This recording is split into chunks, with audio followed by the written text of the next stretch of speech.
Ողջույն հայեր ջան, հունվարի 1-ը մեր հերոս, ազգային հերոս Գարեգին Նժդեհի ծնունդն է և ես կուզենայի իր գրքից իր մասին որոշ խոսքեր ասել, կարդալ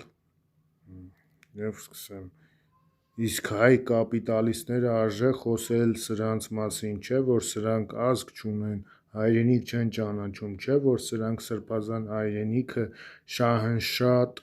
շուկան և մեծախոս հաճոյախոսություններն են, սրանք դուրս են ապրում ազգերից ու մարդկությունից,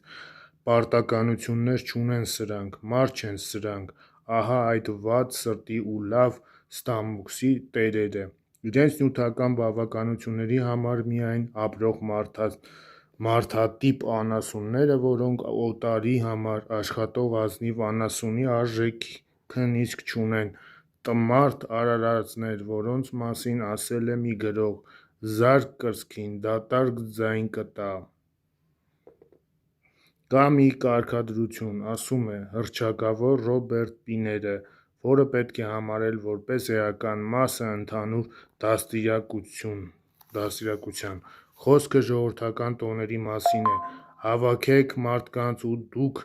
նրանց կդարձնեք ավելի բարի, հավաքված մարդիկ պիտի աշխատեն հաճոյանալ իրար, իսկ հաճոյանալ կարող է միայն գործերով, որոնք նրանց դարձնում են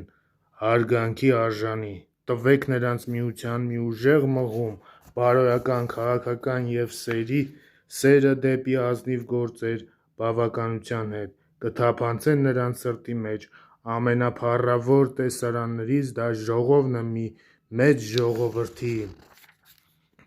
Տոները, անկասկած, կլինեն միաժամանակ և անհաճելի կապեր, եղբայրություններ և